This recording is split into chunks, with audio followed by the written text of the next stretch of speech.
What's up everybody, Afiq here and welcome back to my YouTube channel. How you guys doing? So today I have this, the beast, the Godzilla, the supercar from the land of the rising sun, the Nissan GT-R R35.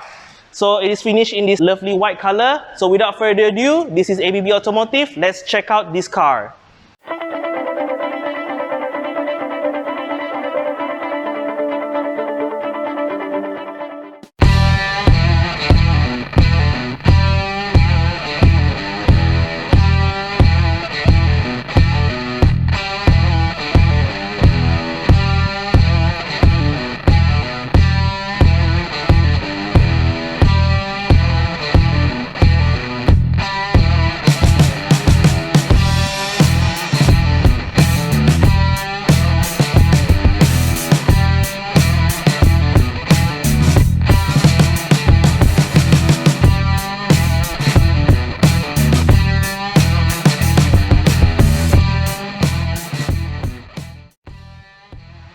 So here at the front of the Nissan GT-R, the face that you see here is been around since 2016, all the way to 2023, so as of last year.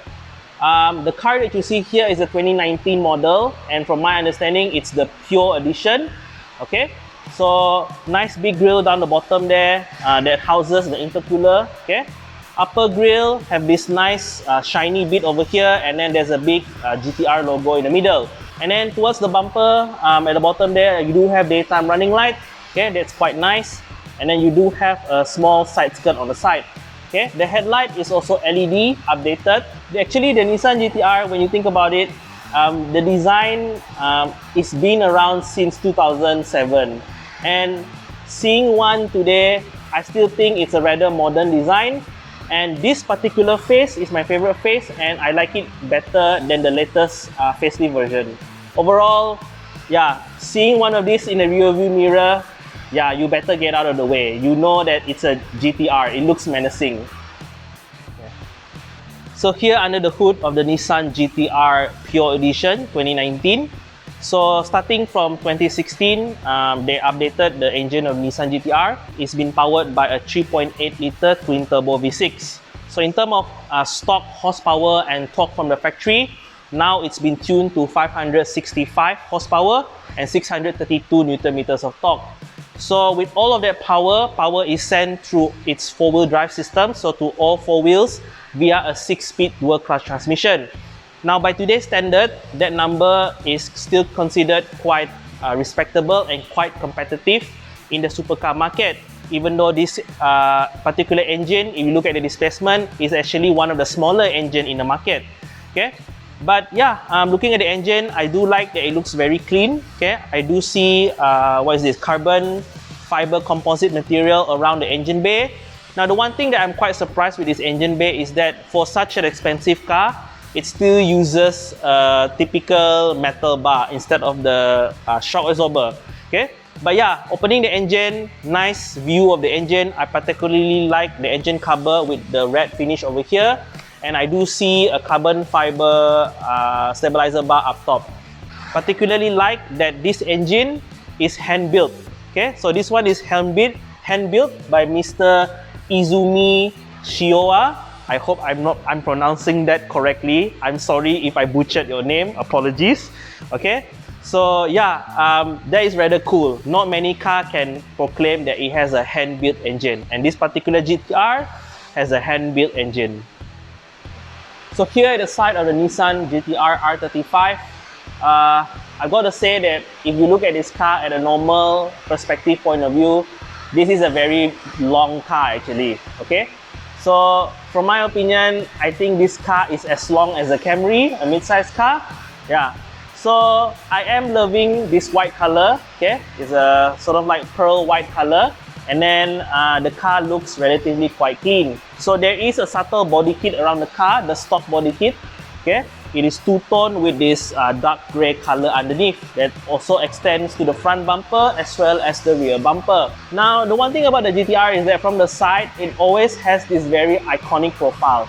Okay, it has that sort of like floating roof design where the A-pillar has been darkened. This part alone to me kind of looks like a fighter jet, and it looks quite cool. and I gotta say that I think over time it ages quite well. Okay, the side mirror is mounted on the lower windowsill. That's always an indication of a sporty car. Okay, the side mirror that I was quite surprised that it does not feature any side turning indicator. Instead, the indicator is located at the front near the bumper. Okay, there's no indicator over here. There is that iconic Nissan GTR side vent, okay, with a nice big logo over there. That is quite nice.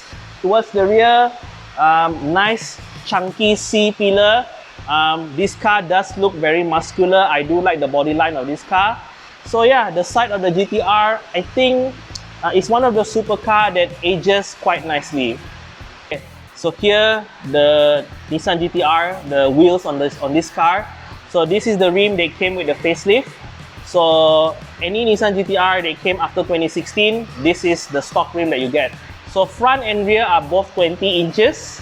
Okay, rather large rim. But I would say the rim need to be 20 inches, especially in the front, to house the rather big disc. Okay, and also the 6-spot fixed caliper. Okay. So if you go for a smaller rim, I don't think you can fit that brake setup. Okay, so the tire profile for the front of the Nissan GTR under stock profile. Okay, so this is 20 inches. So this particular tire the tire profile is 255 40 R20. Okay, so that's for the front. For the rear, it's also 20 inches, but a slightly different profile. It is 285 35. So the back has a slightly wider and thinner tire profile. Okay, so what is my opinion on this rim? I think it looks quite nice for a stock OEM rim. I think it looks quite menacing, and I particularly like this Y shape here. Okay, most of the BBS rim is copying this design. Okay, and I also like that the brake caliper here is finished in this orange goldish color. It definitely stands out among all the dark color of the rim. Okay. Okay, moving to the back of the Nissan GTR, just like the rest of the car, it's iconic. I mean, if you see one of these on the road with that double rear tail lamp circular shape, you know it's a GTR from far. Okay, so for the 2016 above updates, okay, there's a subtle update to the lower part of the bumper. I am seeing this rather nice carbon fiber diffuser, looks quite nice. Okay, the iconic 4 exhausts, 4 exhaust tip, it's huge. I can fit my entire fist inside there. Okay, so the back of the GTR pretty much looks the same as the day it was launched. Okay, it also has a nice subtle spoiler, which, as you know, over time a lot of people will just change to the big vortex wing, okay, or just a deck lid, depending on what your style preferences is. So the Nissan GTR to me is one of a very unique supercar, because it's one of the supercar that can actually be a daily supercar, because the Nissan GTR is very practical because it has a very big trunk space. Okay, this trunk space can match a traditional family sedan. It's just huge. Okay, not only that, on top of having 4 seats, it's actually a decent car to bring your family around as well. The one thing I like about the boot area, I am loving this strut. Okay, it does make the lifting up the boot easy. Okay, closing the boot. So the third brake light is not mounted inside, it's mounted on the spoiler. Okay, just underneath the spoiler over here. So the back end of the Nissan GTR, it is so iconic. I am wondering, you know, like after this, with the new GTR, how are they going to remaster this back end, including that dual circular tail lamp? Okay.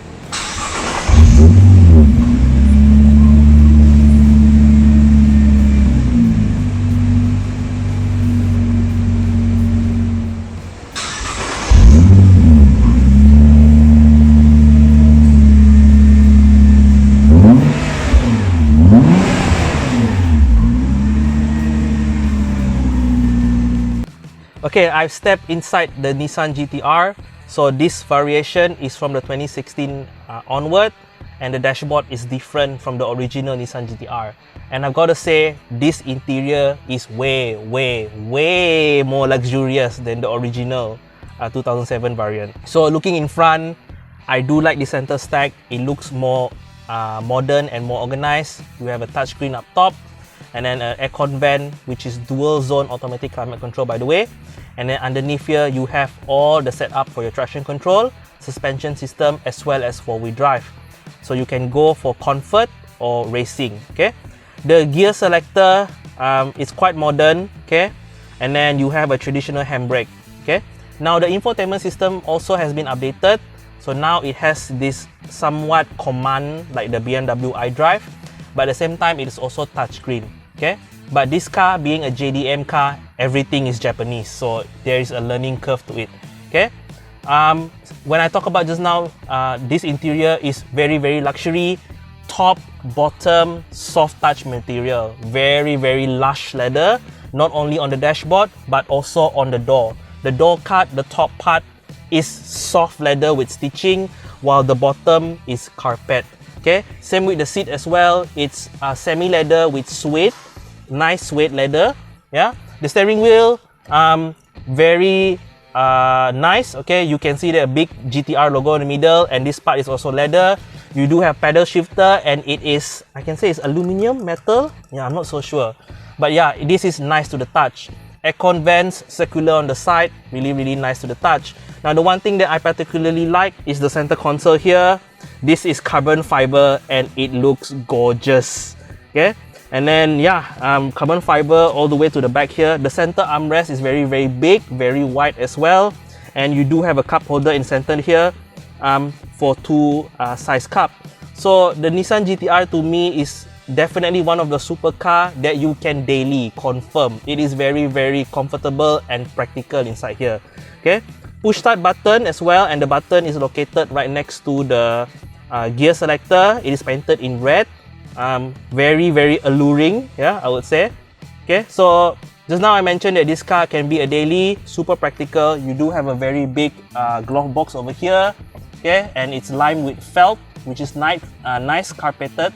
Okay, and you do have a place to put your stuff at the side here. It's netting lah. Okay, so up here, unfortunately, the lights is still normal bulb, not LED, but not an issue. You can just change that. Okay, headrest, sorry, sun visor. Okay, you have mirror with light. Okay, very good. The headliner is dark in color, so it does look quite sporty. So overall, the new GTR 2016 compared to the original one, huge update inside here. Very luxurious, very modern, and it just makes the GTR even better daily supercar. And the back there, you do have seats for the rear, but the legroom is rather small, so it's just for small kids lah. I would say adult will not be comfortable back there. And I do love that the center part here, there's a cup holder and there's a speaker box built into the seat. That is really cool, something very aftermarket like. So yeah, the interior of this car, still very nice space to be in.